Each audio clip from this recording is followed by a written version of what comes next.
As we end tonight, it's important to remember the officers who risk their lives every day and deserve the very best training and total community support that should go with it.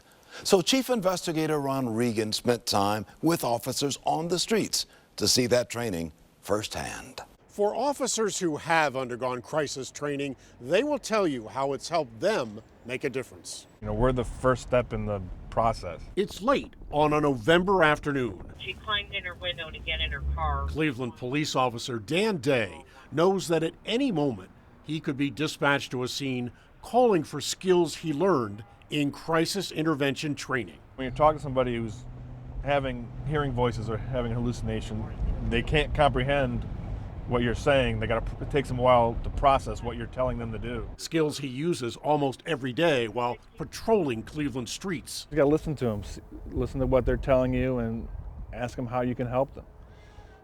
And make sure that no one gets hurt in the process. They realized quickly the value of crisis training after seeing up close just how many are in crisis. When I first took it, I was assigned to the downtown car, and we were at the shelters every day for people not on their meds, needing help, needing to take them to the hospital.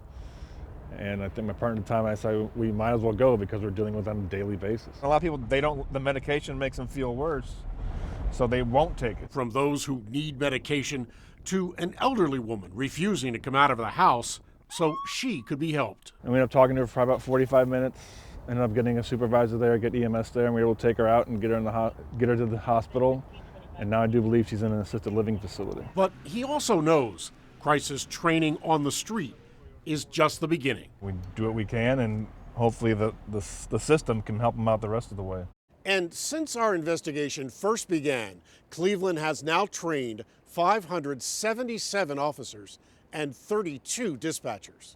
It's our hope that tonight's report will prompt constructive and positive change within the Cleveland Police Department. And since we first began questioning our city leaders a year ago, changes are already underway. In May, Cleveland and the Justice Department reached a consent agreement that will oversee changes in the police department. Our goal is to have real reform that will be sustainable.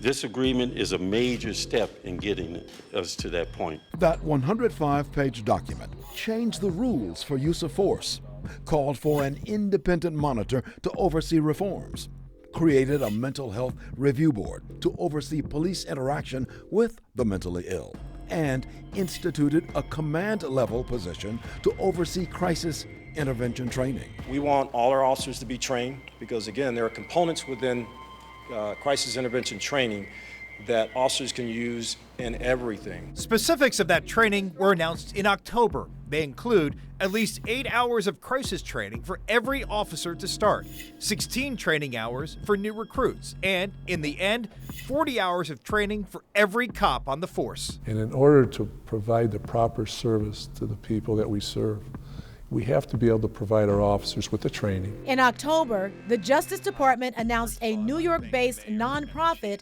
as the independent monitor who will oversee reforms. Vice President Matthew Barge and his team promising to talk to our officers, officials, and neighbors as the group institutes the most far-reaching consent decree he's seen. The implementation of the consent decree is going to change some ways that things are done at the Cleveland Division of Police. But one thing that will not change in this process is the commitment of all of us involved to ensure that officers are safe and that officers in turn keep Cleveland's communities safe. This is a story that does not have an ending. It's being written daily as Cleveland's leaders address the needs of our community. Over the next 5 years, there will be the successes and the failures that come with change. And our investigators who have spent the last year digging into the problems of the past will be there to play their part in the future, bringing light to the processes and procedures being put in place to keep us safe.